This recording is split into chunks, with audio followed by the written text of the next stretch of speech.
a toast. May the hair on his toes never fall out. It's got to be one of the top 10 toasts of all time, don't you think? That one from the dwarf Thorin Oakenshield to the hobbit Bilbo Baggins in The Hobbit, whose toes are famously very hairy as a people.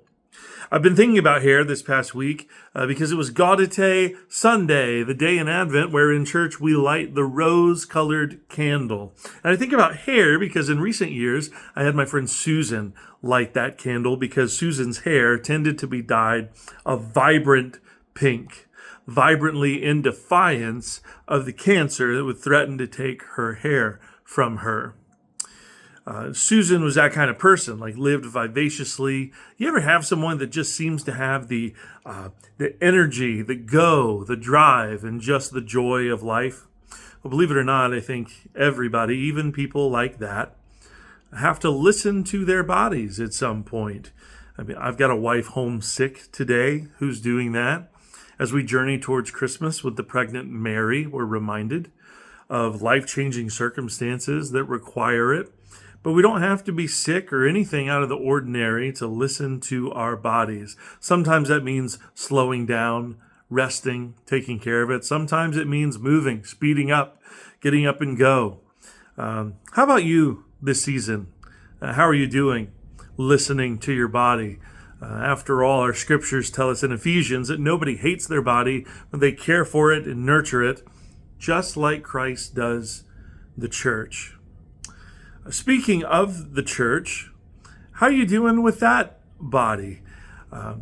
For so many beautiful and wondrous reasons, people who go to church and are part of the flock, followers of Jesus, and people who just love the story, tend to flock to church these days, whether or not they consider themselves a part of the body otherwise.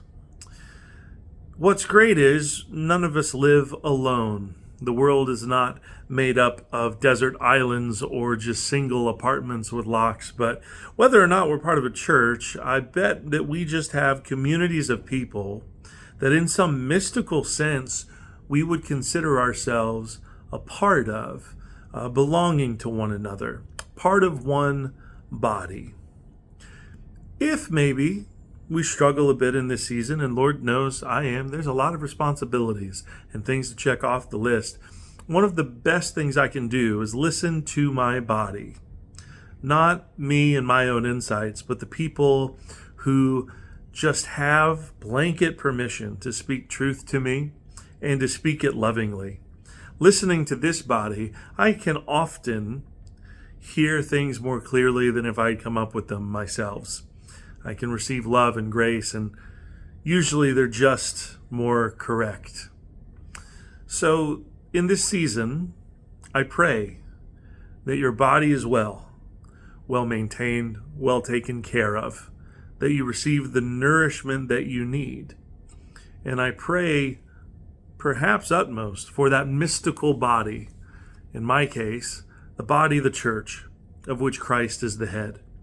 I pray that you would nurture this thing to being healthy, that it love others.